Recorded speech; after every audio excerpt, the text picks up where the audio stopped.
Faahfaahin dheeraad ah ayaa ka soo baxaya dil duleedka magaalada Baydhabo lagu geystay 3 askari oo ka tirsanaa ciidamadii badbaadada Koonfur Galbeed kuwaas oo madaxweynihii hore ee dowlad goboleedka Koonfur Galbeed Cabdicasiis Xasan Maxamed Laftagareen magaalada Baydhabo ka saaray.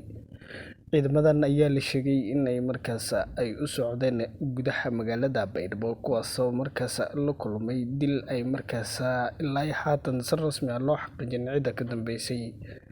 Lamaanaha magaalada Baydhabo ayaa howlgallo qorsheysan sameeyay weli ma aysan soo qaban dad markaas lagu tuhunsan yahay dilkaas loo geystay 3 dhalinyaro oo markaa ka tirsanaa ciidamadii badbaadada Koonfur Galbeed.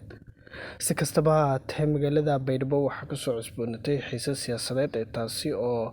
maalnimadii shalay ahayd ciidamo ama saraakiil ay qayb ka yihiin ciidamada daraawiishta dowlad goboleedka Koonfur Galbeed kuwaas oo taageersanaa madaxweynihii hore dowlad goboleedkaas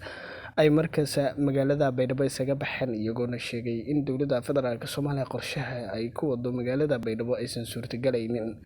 Waxayna sidoo kale kasoo horjeesteen doorashada qof iyo codka wado madaxweyne Xasan Sheekh Maxamuud taas oo deegaanada maamulka Koonfur Galbeed si habsami leh ugu socoto ololaheeda iyo sidoo kale isdiiwaangelinteedaba.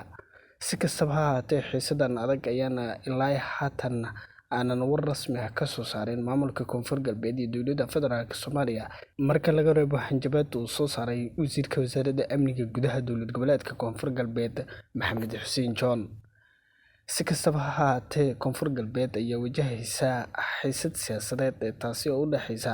ciidamadii taabacsanaa maamulka Koonfur Galbeed gaar ahaan madaxweynihii hore dowlad goboleedkaas Cabdicasiis Laftagareen iyo sidoo kale ciidamada dowladda federaalka Soomaaliya ku sugan gudaha Baydhabo.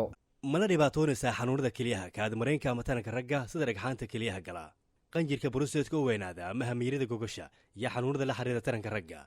haddii ay jawaabtaadu haa tahay waxaan ku haynaa war farxad leh 10 abriil 2026 waxaa imaanaya muqdisho specialist hospital Dr. Rajesh Johndry oo ah khabiir u dhashay dalka Hindiya oo ku taqasay daaweynta kelyaha iyo kaadmareenka